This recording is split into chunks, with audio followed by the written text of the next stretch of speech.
We watch the NFL games. We know the baseline stats. However, when we get into depth on studying all the elements that go into getting a full snapshot of a player, we can learn some things that surprise us. Today, we'll look at some wide receiver stats that we found surprising.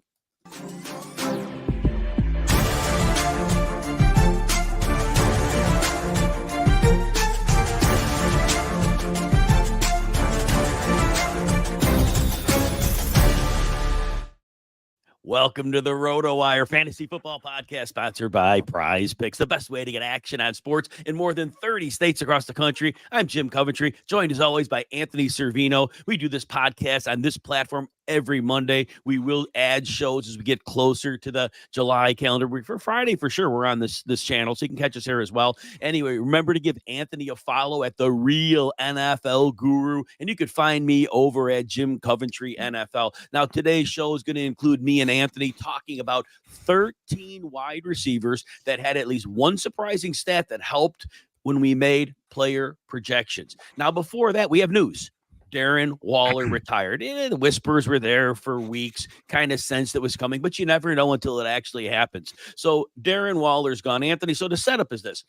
New York Giants, they played the seventh lowest amount of two tight end sets. About 20% of the time they had two tight ends on the field last year. Now, when they brought Waller in, they were very weak at wide receiver. So Brian Daboll, I think, really saw Darren Waller as his best receiver. Wan'Dale Robinson was coming off an ACL. Jalen Hyatt was supposed to be a deep threat. They never seemed sold on Darius Slayton, although he does nothing but produce and they throw him the ball. So Waller was the receiver, but he missed a ton of time last year. Big problem there. Now this year, Anthony, Waller's gone. Remember, 80% of the time, they only have one tight end on the field. That's probably going to be a blocker. Well, Daniel Bellinger is going to be a significantly better blocker, especially year two versus year one of Theo Johnson. Theo Johnson, in theory, is a great seam stretcher out of Penn State. He was my second best fantasy tight end. But with this offense, I'm interested to see what the use is going to be, but I'm not excited for Theo Johnson. I want to hear your takes on how the shakeout goes here.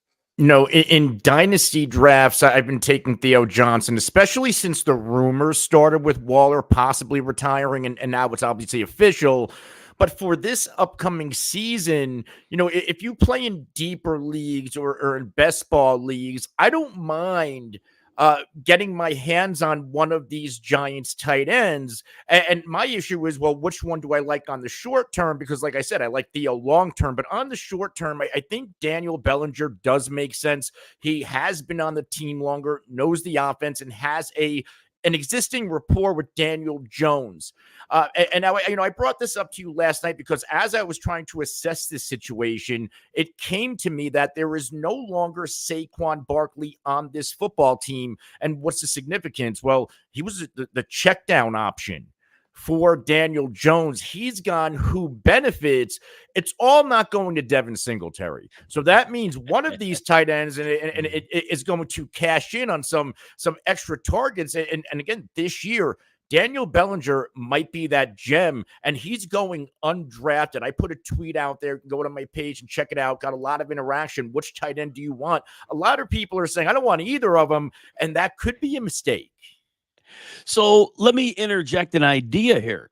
With the Giants among the league leader in three receiver sets, we'll have a stat on this player probably later, so I probably don't want to give it away yet, but I'm just going to say it right now. I think Wan'Dale Robinson in the slot, running very low A-dot routes with amazing run after the catch ability. I really think he is going to see the targets because they're going to want to get him involved. He was a high draft pick for them, and he had the ACL a couple of years ago. We'll talk about his stat later, so I'm not going to harp on this much right now. But I really think Wan'Dale, and again, not breaking him down too much. We're going to talk about him later. Anything about the traction of maybe Wan'Dale gets these targets? I've been, Wan'Dale, and I get they have Hyatt, who they drafted last year. Wan'Dale has been one of their better receivers, and he's dealt with some injuries and other issues on the Giants, but I don't mind taking him again. This is a low risk, potentially high reward, especially now with Neighbors in the mix. If Neighbors are going to command that coverage, I think you are onto something with Wan'Dale Robinson. All right, so today's show, as we said, that was the breaking news. We definitely wanted to cover that, even though it broke Sunday. It's Monday. It's close enough. and we're going to go over receivers with stats that we thought were interesting and we could learn from. Some of these players we've talked about, but this is a little different light. So let's start out. I know every show we talk about Drake London, but this stat's important. Drake London, in each of the 2 years that he played with Atlanta, there were about 6 games each year where he had 8 or more targets, and his numbers each year were almost identical. 1 year was 6.5 catches for 90 yards. The other year was 6.5 catches for 86 yards. So the average was 6.5 catches for 88 yards anytime he had 8 targets. Now remember, those targets were from the terrible quarterback duo of Desmond Ridder and Taylor Heineke. But now with the expectation of Zach Robinson running the offense, London seeing alpha targets. So instead of that 110, we're looking 140, 150. So those 8 target games are going to be common. And this guy, Drake London, was almost a lock for 90 yards. What does that stat do for you, Anthony? It tells me that this potential increase in targets, when I say potential, like nothing's a guarantee, but we know Drake London is going to see a career high in targets, not only this year, but moving forward in this offense while Kirk Cousins is in it. And that just cements the value, or not the value, but the price of Drake London, because a lot of people are scared to take him at his current ADP because he hasn't done anything. Granted, there are reasons why with the situation in a quarterback, but if you look at the stat, 12 games, 8+ targets, he's delivering in reception, which is good for PPR leagues, and he's getting the yards as well. So we know he has the skill set to cash in when he's getting those opportunities. Okay, so as we said with Drake London, he's typically going 5 picks or less into the second round of 12-team drafts. That's about pick 17. So if you are picking at the turn or in the early part of the second, you've got to pick him then if that's who you want. If you want somebody else, that's great. But if you want London, if you're picking 2-5 or earlier, that's where you have to go to get him. I know Anthony and I will have shares. I'm almost worried to the point when I'm at that stage of the draft that I'm not going to have enough diversification. But look, I think Drake London could be a top 6 or top 7 wide receiver. He was drafted in the high first round, and that talent is real. What I've seen when he plays, he is a man out there who can win contested catches. He can run through traffic. The red zone, he's going to be a stud in the red zone. Any other thoughts, Anthony? Are we good there? No, I think we're good on London. We talk about him an awful lot. We do too much, but and that's I think okay. There's reason for it, because I would hope that all the people who are down on London because of what he hasn't done in the past can overlook it and not pass up a potential, year 3 breakout. Exactly. Now, Ja'Marr Chase is next. Ja'Marr Chase, and I know last year, look, Burrow was hurt some, and I know that they had, Jake Browning in there. Yeah. Chase had single-digit PPR points in 8 of 17 games. Now, we'll talk about Justin Jefferson later. Justin Jefferson wasn't putting up single-digit points when he had Nick Mullins, so understand that. The other thing I want to mention about Chase, this is a secondary stat also. Ja'Marr Chase, as a rookie in 2021, had 350-yard games. In the 16 games since, he's had 1.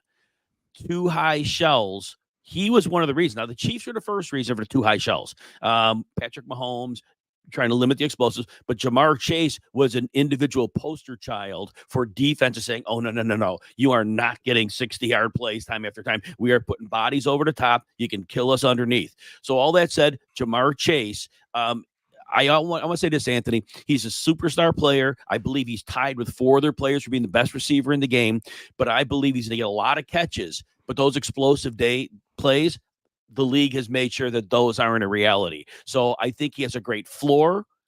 Other people think he could have the ceiling of a top 3 receiver.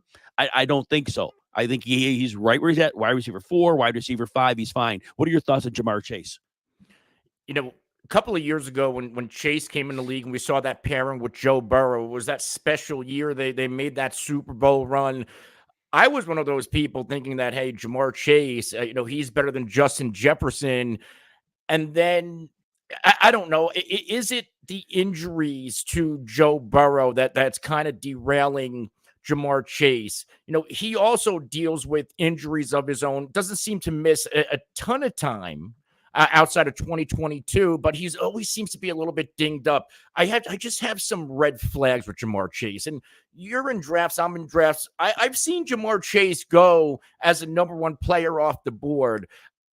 I can't buy into that. I understand that, yes, there is overall wide receiver one ceiling built into this player. I'm just not willing to draft him at that ceiling, to where if I can get him and that same ceiling at wide receiver 4, or not 4, even the 5th player off the board, I'm much more comfortable there, because we do have that floor. And if things go right, we can get that big time ceiling. I'm just not willing to pay ceiling for it, if that makes sense. Yeah. Well, the interesting part of that argument is you have one first round pick. And if somebody's playing in one league and they have the 102, if they like Chase, obviously they can't take him at 105 or 106. They got to take him at 102. Yeah. So I think what you're saying is, look, there are a lot of players that might have the potential to be the wide receiver one overall, or the top scorer in fantasy.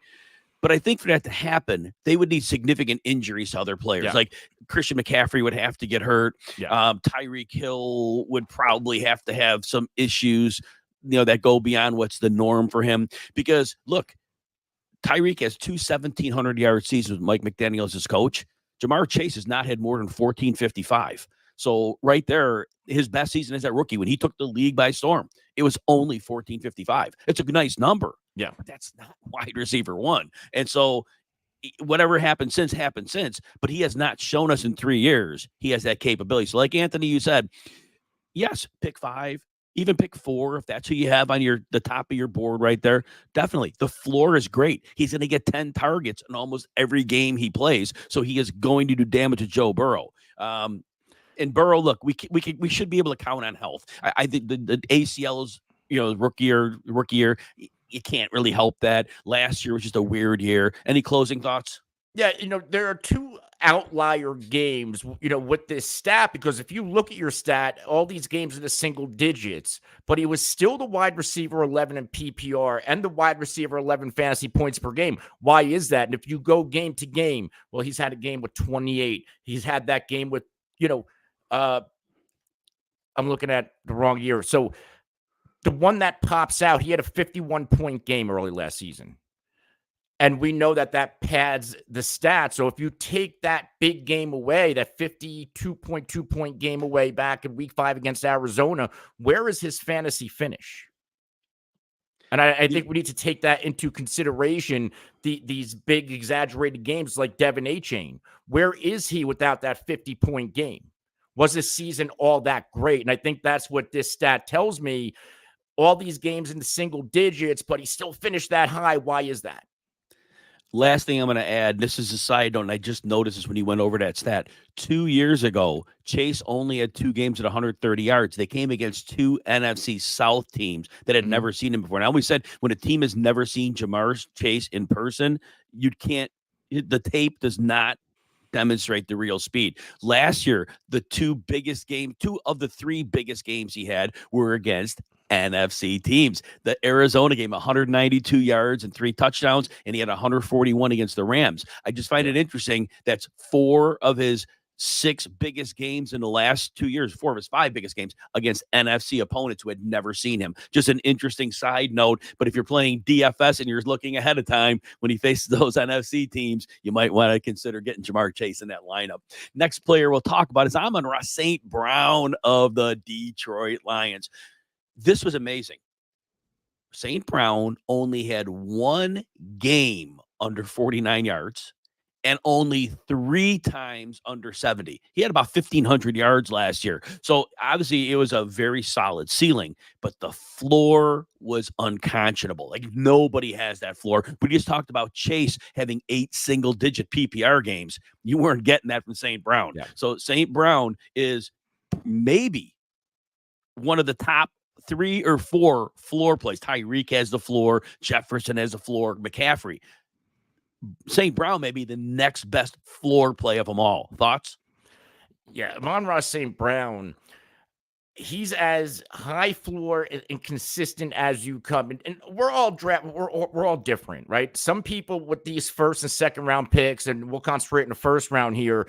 Some people like trying to hit the home run and finding that, well, who's somebody at pick 5 or around the middle of the draft that can finish as a number 1 or number 2 overall player. And then some of us want that safety and stability. And if you're that type of drafter where, hey, I just want that high floor every week, I don't want to miss on this because if it busts, my fantasy team's probably going to go in a tank really early. And Amon-Ra St. Brown is that guy in the first round, to where if you want that stability, consistency, every week you know what you're going to get, then Amon-Ra St. Brown should be that guy you are targeting.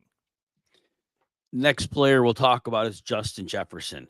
And I put out a stat of the day, twice a day, actually, on my X at Jim Coventry NFL, but RotoWire retweets it. So some of these stats you may have seen, but they're coming out 2 a day, and we'll be going until the middle of August with these. But Justin Jefferson, last year, he had the last 4 games of the season. It was really 5, but he was hurt. He only played a few snaps in the 5th game, so you're not going to count that one because he didn't play. So the 4 games he played, Justin Jefferson, with Nick Mullins, he averaged 7.5 catches, 119 yards, and a half a touchdown. Now, if in 11 targets, I know it's like foolish to extrapolate, but if you took those numbers at Mullins, you put him over 17 games, 2,023 yards, 8 touchdowns, about 125 catches. Now, he was on pace each year, last couple of years, for 1,800 yards. So, that's fine, whatever. But that's the player Jefferson is. And Jefferson may not have been 100% last year. But here's my point. This year, obviously, Kirk Cousins is gone. They bring in Sam Darnold, and they have J.J. McCarthy. But if both of them are horrible and can't play, Nick Mullins is still on their bench. So Jefferson, if worst case scenario, both quarterbacks are trash, Nick Mullins steps in, and Jefferson could go back to doing what he was doing. I think Jefferson is falling to the 5th pick in a lot of drafts. Some, maybe a pick or 2 past that. And I think people are overreacting to the loss of Kirk Cousins, because when you have a superstar receiver, if you just have anybody that can get the ball in his hands, and they have a coach right now that makes sure that Jefferson is schemed open. And so it makes it really easy to get him the ball. What are your thoughts on Justin Jefferson? You look at Jefferson since he's coming into the league, he has never finished worse than the wide receiver 9 of fantasy points per game. Even last year, only played 10 games, wide receiver 33 in PPR overall, but he was still the wide receiver 5 in fantasy points per game. The quarterback play, it wasn't Cousins all year. It was there was a couple of different guys, and what he did at the end of the season. Like, this is the guy. And again, for years, like I said, with Jamar Chase, I was kind of going back and forth. Who, in my opinion, is the best in the game? And Justin Jefferson last year showed me that he is quarterback proof, because Chase had that backup quarterback as well, and he wasn't putting up the big time games as Justin Jefferson was. 100%. So, like I said, I'm in on Justin Jefferson. I'm not going to reach for him. I probably won't put him ahead of Tyreek Hill. I'm not going to do that. So that said, but if I'm in the 3rd or 4th pick, I have no opposition in taking Justin Jefferson there. Hey, Circa, level up at this year's fantasy football draft and make Stadium Swim your number 1 pick. Stadium Swim at Circa Resort and Casino in downtown Las Vegas is America's favorite place to watch sports. 3 levels, 6 pools, and a 143-foot screen. It's the place to bring your league this season. Blow this year's draft out of the water with Stadium Swim's complete draft package. Make your picks poolside from the comfort of a temperature-controlled cabana with a custom Stadium Swim draft board and more. Plus, when you book a draft this season at Stadium Swim, your league will be entered to win the ultimate draft experience in 2025. The best league name wins it all. Don't miss out on all of the fantasy football fun. Stadium Swim is a 21 and up venue. For all the details and to reserve your spot today, go to circalasvegas.com. Anthony Deebo Samuel is next. And the stat I came across is he had a 3-year low in usage. Deebo Samuel had 8.6 touches per game. It was 2.46 carries, 5.9 targets. Now, that 8.6 touches in 2022, it was 10.4. So he had 2 more. And in his career year in 2021, it was 11.25. So in each of the last 3 years, we've seen Samuel's touches go down. 8.6 touches a game. You have to be incredibly efficient. Now, he is. He's like 98th or 99th percentile yard after catch. So he's capable of that. But he has an injury history, and I am very concerned at the usage. You could get him in the late 2nd, early 3rd round in some drafts, depending where you're at. I'm nervous to take somebody with that low a usage that early in the draft, regardless of how talented he is. What are your thoughts on Deebo Samuel and the fact that his touches keep going down? I don't have a lot of Deebo Samuel, and a lot of it, I am scared about the injuries. Fairly injury-free last year, had a big-time year in fantasy football, but the lack of usage and how dependent Deebo is on efficiency, because that runs out sometimes. And there's also a lot of guys on this offense, could it be a bigger Ayuk year? Is it going to be a bigger Kittle year? So there's so many different moving factors with this 49ers team that makes it really hard for me to go ahead and let me go get Deebo Samuel when I can get a little bit more consistency at his price point.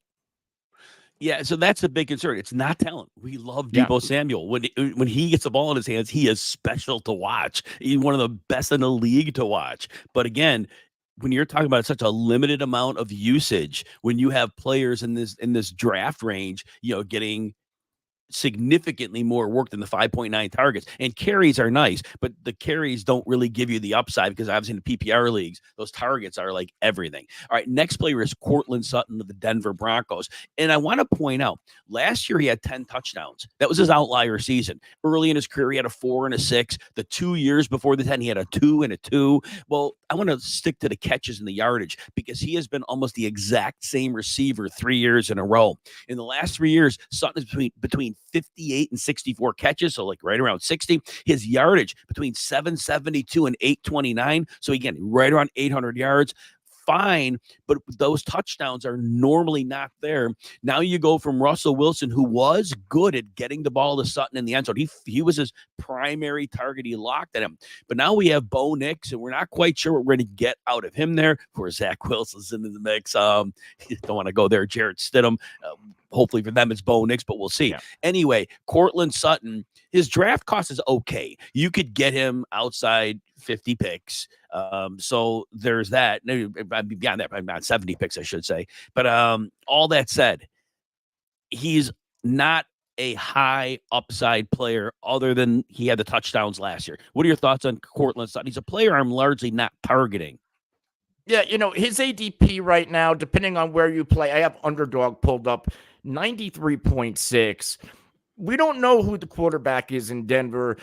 Right now, the last thing I saw was that, Zach Wilson could get a chance, or it could be Bo Nix. Like this is not a good situation. And quite frankly, Courtland Sutton, maybe he's a better wide receiver than what we've seen, but his situation at quarterback, I don't think it's ever been good.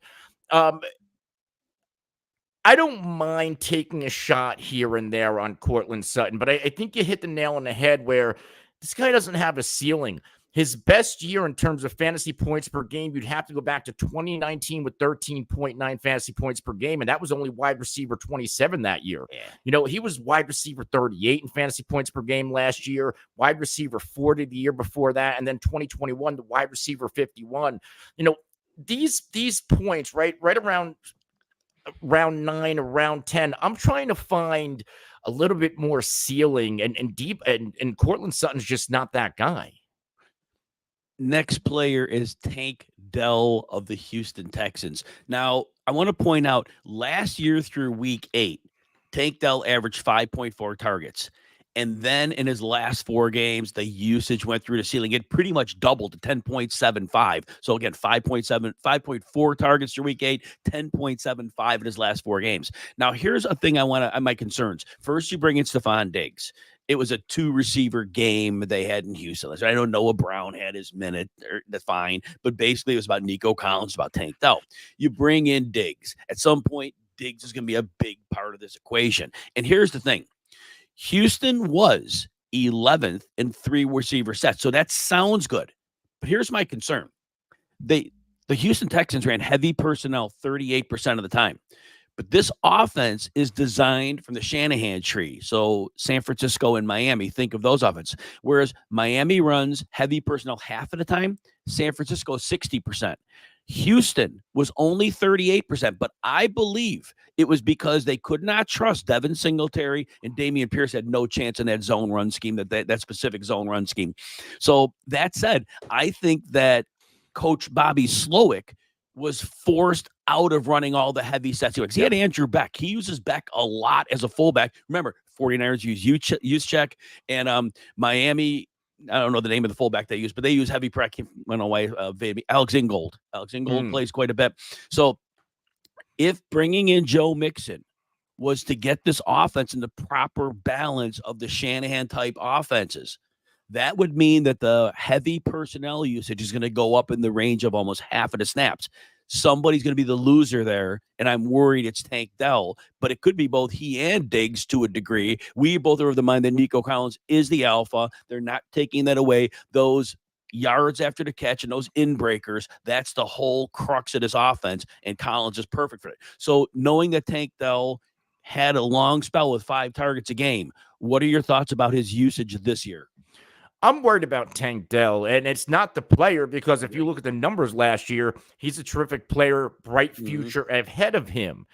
But the fact that they not only brought in Diggs, they paid Nico. That tells us what you've said this whole time. Nico's the one. This is going to be a short term. Hey, we're going to go for a Super Bowl 1 year with Diggs. Then he's going to go. So how do we handle Tank Dell? Well, I'm going to bring a dynasty spin into this.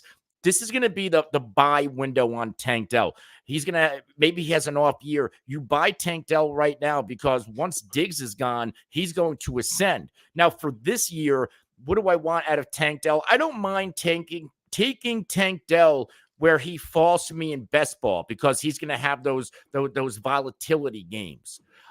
But in redraft, there's just too many moving parts, whether we're talking about Nico, Mixon getting more carries, Stephon Diggs, Dalton Schultz, where I just don't know when I can put him in my starting lineup unless there's an injury. And that means his ADP 37.6. I'm drafting somebody fairly early. That's very injury dependent. Now, I'm going to add one more layer to this for those that are like hardcore football people out there. So I mentioned the 49ers earlier, and I mentioned the Dolphins and how they use heavy personnel. We can actually throw in the Ravens. It's not the same style of offense, but they use Patrick Ricard on the field. But each of those 3 teams, they are at the top of the league in heavy personnel, but they also are at the top of the league in average depth of target. And what that means is this: when teams want explosive plays, but they have this heavy a personnel and this good of a running system, defenses can't play too high against you. They have to bring people down, because you could just run the ball down their throats. And this seems to be the move when they brought in Mixon. Again, Mixon's not a great running back, but he keeps your offense on schedule. Yeah. So my overall point is this, but here's what I want to lay out, because Anthony talked about getting Tank Dell for the spike weeks, and that will happen, because if this happens and the Texans use more heavy because they got their running back, that means defenses are going to have to play to stop that, just like the 49ers, just like the Dolphins, just like the Ravens. And those big plays are going to be there. You can't put a shell over the top of that defense for that reason. So Dell can get those big plays still. It's not going to be a Jamar Chase thing where they're going to put the lid on him. Nobody worries about the Bengals rushing attack. They're a 3-receiver set team. So I just wanted to layer that in there. Anthony, any final words? No, it can move on. All right. Next player is Marquise Brown. Marquise Brown is on the move. He's in Kansas City now. He's no longer in Baltimore. He's no longer in Arizona. Marquise Brown has 100 or more targets in 4 straight seasons. So whatever you think of him, this young man commands targets. Now he's 27, and we worry about durability, but 14 games as a rookie. He came into the league with, I believe, a foot or a heel injury of some sort. So that was like an off-season college thing. It wasn't an in-season thing, but once he got on the field, he played. Then he had a pair of 16-game seasons, a 12 and a 14, which weren't optimal during his years in Arizona. But when he's on the field, he has been a very high-end producer, and he gets targets. I believe the Chiefs, as I've said on other shows, they brought in Marquise Brown and they brought in the rookie Xavier Worthy because they want to add speed to that offense, because defenses were really packing it in and they were really just gumming up the middle of the field. And Mahomes really didn't have the speed options to stretch the field. Well, between Worthy, Brown is very good once a play breaks down of getting vertical. And there is nobody in the league better than Patrick Mahomes doing that. I think Marquise Brown, who barely topped 1,000 yards his last year in Baltimore. I think this is a career year for him. I think he's being underdrafted. I think he could be a 1,200-yard receiver. I know Kelsey's going to get a ton of work, but Brown is going to get a lot of big plays here. I want to hear your thoughts on Marquise Brown as he moves to the Kansas City Chiefs. It's crazy you say he's had all these years, consecutive years, over 100 targets, because his fantasy finishes have not been great. Nope. And I think that's a reason why, his price point is ADP 56.2 right now. If you're not targeting Marquise Brown as the number one receiver in Casey, of course it's Rashee Rice, but we still have that possible suspension hanging over your head. But, a lot of people love the shiny new toy, Xavier Worthy. He's a rookie. We don't know who he is, and he could break the league. The guy who's going to break the league or win your fantasy football league on this Kansas City Chiefs team, if Rashee Rice doesn't play or misses games, is going to be Marquise Brown. Marquise Brown has all the tools. He has the speed. He's never had the quarterback. And this is not a knock on Lamar Jackson or Kyler Murray. They're very good quarterbacks. They're not Patrick Mahomes. And Patrick Mahomes getting this type of speed, this weapon back. I'm not saying this guy's going to be Tyreek Hill, but he's a hell of a lot more reliable than anything else that has been on this roster since Tyreek Hill was traded. And I'll point out one more thing. Andy Reid, his entire coaching career, he loves to throw the football, but he's smart because the last 2 years, the personnel was not there for them to have the passing attack he wanted. So they ran more. They used more 13 personnel, 3 tight ends on the field. They ran a lot of 2 tight end sets. They played with what they had. But as I mentioned earlier, you bring in Xavier Worthy to stretch the defense. Again, we don't think Xavier Worthy is going to be an impact player for fantasy football, but for NFL, his ability to clear out and make the safeties shade, that's going to be a real weapon. And having Brown, Andy Reid is going back to the past happy days because he has the roster that he can do that with now, and that's what it's all about. All right, last player in this segment before we keep moving on, Khalil Shakir, Buffalo Bills. Khalil Shakir in 3 games had at least 6 targets. And in those games, he averaged 6 catches and 80 yards. He was very, very productive. Now, I'll point out for Khalil Shakir, 91% of his targets were in the slot. That was the highest percentage of any player in the league with his slot targets. So can he play outside? Yes, but the team said, this is a slot guy. That many, 91% of your targets go there. Now, I will point out that 11 personnel means 3 receivers on the field, 73% of the time. That's below average, 21, number 21 in the NFL. But at least 73% of the time, they would use 3 receivers, which means Shakir could shine in the slot. We really don't know the whole idea with Curtis Samuel, who also can play outside, but is really a slot guy.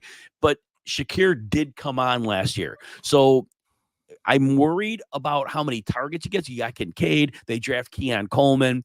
They would like to run the ball some. I was high on Shakir earlier. When they get Coleman, I'm a little bit worried. Anthony, you'll tell us the ADP about Shakir in a minute, but I'd like to hear your thoughts on Khalil Shakir as he comes off those 3 good games down the stretch. I came into the offseason looking at this Bills wide receiver room, and I did say, hey, Khalil Shakir could be the best receiver on this team next year because I was assuming Diggs was going to be gone, and he is now gone. They did bring in Keon Coleman. They signed Curtis Samuel. I think they even signed MVS. They did, and Mac Hollins. So there's a whole bunch of stuff going on right now. But to me, Khalil Shakir, he's flashed just enough where I don't mind ADP 108.7. If you look at the players going around Khalil Shakir, an aging Tyler Lockett, Curtis Samuel going a few spots ahead, Romeo Doubs, Rashid Shaheed, to me at this point, he's a great best ball guy. He'll give you a couple spike weeks. That's it. Mike Williams, we know he could be a superstar if he's healthy, but look at the guys around. Khalil Shakir is attached to Josh Allen in an offense that is screaming, we need a number one wide receiver. And no, when I say number one wide receiver, I don't think Khalil Shakir is Justin Jefferson, that type of number one wide receiver. Right. But could he emerge as the number one wide receiver on his own football team? This could almost be like, Green Bay Packers light, where they just have a bunch of 2s and 3s. Well, who could be the best one on Buffalo? I think the best one on Buffalo could be Khalil Shakir, and you're not paying a high ADP. You're not paying a high price to take that risk. My assumption is that Shakir will be the primary slot. Curtis Samuel will get some snaps there, but they're going to have to play him outside, gadget, motion guy, because Shakir did show something. And remember, the league plays 73% zone now. Having a player that could function in the middle of the field is extremely critical. Well, we're going to talk more wide receivers after we take a short break. All right, Christian Watson, Green Bay Packers. I want to point this out. We know Watson had the hamstring injuries, last 2 years, really. And we'll talk about that in a minute. But in his last 2 games in Green Bay, they went through a big change throughout the season. They had numbers early in the season when they were trailing games. Then they had through week 9. They were not good as a passing offense. And then the rest of the way, it got figured out. Christian Watson, in his last 2 games before his season-ending hamstring injury, I think he came back for the playoffs, NFL playoffs, but Christian Watson averaged 90 yards and 1.5 touchdowns in those 2 games at Jordan Love. And it may have looked like the coaching staff was finally figuring out how to make these two, Christian Watson and Jordan Love, work together. Now, I'll point out, Christian Watson did see an off-season specials about hamstring issues. The league dumped a lot of money. I don't remember which university did it, but the league dumped a lot of money into hamstring research, and so they were taking advantage of this. And what they found out in Christian Watson was his 2, and I'm gonna butch the wording on this, but his hamstrings were not functioning at the same levels, and so Watson has done work on the weaker hamstring, and the percentage is much closer to even now. His goal is to get a little closer than it is now, but apparently the experts believe that will solve his problems because he was overworking one leg from the other. So he's made significant improvement. That said, and remember, their stat was 90 yards and 1.5 touchdowns in the last 2 games of Jordan Love. What are your thoughts on Christian Watson this year? The volatility is evident with Christian Watson, and this is a guy who flashed back when they had Aaron Rodgers. He flashed a little bit last year, but we are worried about injuries. How do we know that? Well, he's the wide receiver 46 off the board right now on Underdog, and we are obviously seeing Jaden Reed, who's getting a lot of offseason hype. He's going as the wide receiver 34. Outside, and I like Doubs, but I just think he's that high floor player. I don't love his ceiling. I don't think he really has a ceiling. But if this is a situation with Watson and Jaden Reed, either one of these guys could pop and emerge as a number one wide receiver on this team. Do I think Watson's more of that complete wide receiver where Jaden Reed, I don't want to call him Deebo-like because I don't think he's as physical as Deebo, but I think he's utilized in a similar way with, he can do a little bit of everything, where Christian Watson, if he stays healthy, I'd like to see what he can do. And can he emerge as a somewhat of a special receiver in Green Bay? And again, we're getting into the point of the draft at wide receiver 46 off the board. This is another low risk, high ceiling potential player. I do think I was excited that Christian Watson went for that hamstring specialist, and I do believe what they're saying, and I do believe Watson gave percentages on the functioning of the hamstrings and where they're at now. Certainly can find that on the RotoWire page if you look that up. But all that said, I'm buying into it. I do believe the coaching staff is figuring out how to get the most out of him. And I'm excited. At the ADP, Anthony, I'm going to try to get some shares because I do believe that he can build on what he did. The team believed a lot in him, and he does have some amazing physical skills, so we'll see how that shakes out. Next player, Cooper Kupp of the Los Angeles Rams. And look, we've heard differing reports. Both Kupp and McVay are like, well, Cooper Kupp is healthy now. I have to think he was healthy last year for parts because he had a stretch of 100-yard games. And then later in the season, before he slowed down, he had a couple more 100-yard games with touchdowns. And when you saw him, he just looked a little bit off with Matthew Stafford. You saw in that playoff game against Detroit, there were like 3 occasions where those were passes that Kupp would have come down with, and it was like they were a nanosecond apart. And to me, if you lose a 16th of a step, that's all that takes. Here's the stat I want to give you. Cooper Kupp had a 6-game stretch earlier in the season where he averaged 26 yards. And then after he had those 200-yard games, the last stat is this. In the last 3 games, including that NFL playoff game when they really needed him, Cooper Kupp averaged 35 yards. So all that said, yes, he had the injury preseason. Yes, he missed the first 4 games. He's over 30. I'm always worried about age and recovery. I know he's going about wide receiver 23 or so. I'm not investing in an aging player, especially one that they have another receiver now, Puka Nacua, who can pick up the slack. I'm not taking the risk. What are your thoughts on Cooper Kupp? I am with you here on the risk. And you bring up Cooper Kupp, that's evident. But are we also in a situation where they also brought in Blake Corum? They have Kyron Williams. This is a team that might run the football a little bit more. So I am worried about the opportunities that are going to go or not go in Cooper Kupp's direction. Yes, you can buy the dip on Cooper Kupp. This is the cheapest we've seen Cooper Kupp probably since the Jared Goff era, but I do think there's a reason for it, right? You know, he's 31 years old, right around that like DeAndre Hopkins. Like, you have to take these guys for what they show us on the field. And Cooper Kupp, guys like DeAndre Hopkins, they're on the back end of their career. And sure, can Cooper Kupp miraculously stay healthy and ascend back into a dominant receiver? Sure, it can happen, but are we buying into, 32nd player off the board ADP wise? Are you willing to pay that high of a price to possibly swing and miss? Because last year he finished as the wide receiver 40. Yeah, it's going to be very tough. High risk, and what type of reward are we going to get? I don't know if he has any more of those wide receiver 1 seasons in him. And I know we don't like to do ancillary players, but you got to have Matthew Stafford healthy for this to work. Yes. And he has a long history of injuries. And if he is like playing at 80%, that also could be a real big problem with the timing base that they need. So I think the risk with Kupp is real, but I think there's also every year Stafford gets older. I just think the possibility of him missing time gets greater because, again, age and recovery from injury is tough. All right, prize picks. Go ahead. I was going to say 12 games last year, 9 games the year before that. Hasn't played a full season in 2 years. Yeah, so that's very interesting point and something to remember. When you're investing in a Rams player, you're investing in Matthew Stafford as well. And that's a little concern for Puka Nacua too, because Matthew Stafford, he reads before the defense is set. It's the ball is out before the defender reacts, and not many quarterbacks could do that. And that's why Sean McVay traded for Matthew Stafford. He can do what many quarterbacks cannot do. Prize Picks is the best way to get action on sports in more than 30 states across the country. Now, Prize Picks is really simple to play. I can make my picks and submit an entry in less than 60 seconds. You pick more or less, and on 2 more players, and you watch the winnings roll in. Now, the posted yardage for the whole season, 2024, A.J. Brown, it's 1,275 yards. Justin Jefferson, only 1,375. And Deontay Johnson of the Panthers, 825 yards.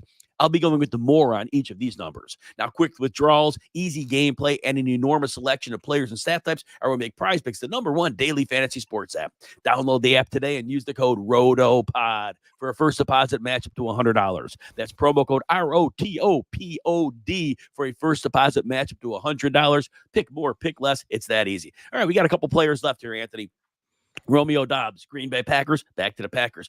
I wonder, the stat that I saw about Doubs, 13.5% of his receptions were touchdowns.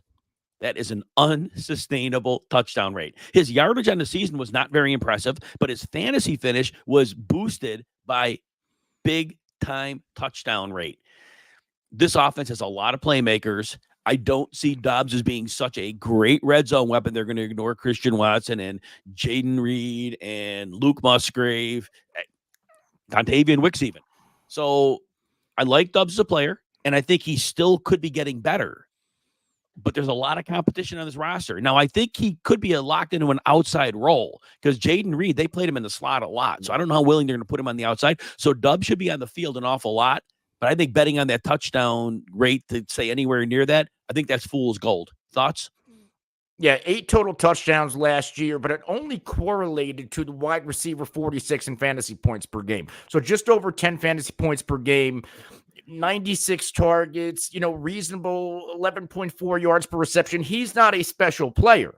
No. He benefited from a high volume passing attack, which I think we're both in agreement that we see this team running more because they didn't throw this much with Aaron Rodgers. I don't think you're going to throw this much with Jordan Love. They had to throw a lot last year because it was a bad defense. I said it earlier on this show. I view Doubs as a consistent high floor player. He almost reminds me of like maybe Tyler Boyd from 2 years ago. Nice. Where you were going to get your 10 fantasy points per game, didn't have a high ceiling, but if you had to use him, he wasn't going to lose you to week. That's where I am with Romeo Doubs. Last player, and early in the show, we talked about the Darren Waller retirement. We talked about Daniel Bellinger probably getting more work than Theo Johnson. We love Theo Johnson. Dynasty, get all over that. But when they only run one tight end set 80% of the time, Bellinger's a better blocker. He probably ends up on the field a lot more for this year. But we said earlier, Wan'Dale Robinson could be the recipient. Malik Neighbor is going to be an alpha on the outside. Robinson runs a slot. And here's the stat I want to give you. Through week 10, Wan'Dale Robinson had 140-yard game. Now, remember, he was recovering from an ACL injury. But the better stat, after the week 13 bye, he looked like himself. 3 of 4 games after the bye, Wan'Dale Robinson had at least 55 yards. That was the player. And it was a bad offense, bad quarterback play. So to have 3 55-yard-plus-yard games, that was a big deal. And I know the quarterback play may not be great with Daniel Jones back, but that said, the Giants run the 7th most 3-receiver sets. So Wan'Dale Robinson is going to be on the field an awful lot. And as you mentioned, Anthony, with Darren Waller gone, I know he didn't play a lot of games last year, and you mentioned Saquon Barkley gone, who was a big outlet. Wan'Dale Robinson going to be running a lot of drag routes, a lot of quick hits, and he could be a very valuable player. I want to hear your thoughts on Wan'Dale Robinson. Last year you brought up what Wan'Dale Robinson did, but I want to take it back to his rookie year 2 years ago. He only played in 6 games, same old bad Giants offense, but in 3 of those games, he finished with double-digit PPR points. He was a wide receiver 9 one week, wide receiver 29, and wide receiver 35. So we know he's a high floor player when he is on a football team, no matter how bad this team and offense is. His ADP, 173rd player off the board. So a lot of people, and I get this a lot, I don't want any part of that Giants offense. It's going to be, you're paying nothing here. And if Wan'Dale Robinson can stay healthy and this Giants offense can be halfway competent, we could be looking at a guy we just talked about. Is a reasonable comp Romeo Doubs upside for Wan'Dale Robinson? Is that reasonable, or is that, I don't think that's being crazy. Not at all. And when I say Romeo Doubs, 10 PPR points a game, that type of ceiling or a floor, whatever you want to call it.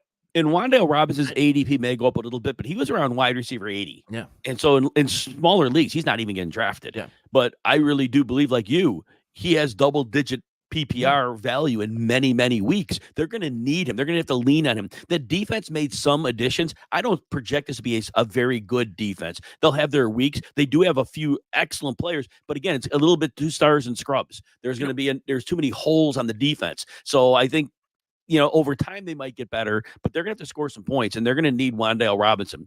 Thanks to our sponsor, Prize Picks, the best way to get action on sports in more than 30 states across the country. And thanks to everyone for listening. Come back next week for another edition of the RotoWire Fantasy Football Podcast.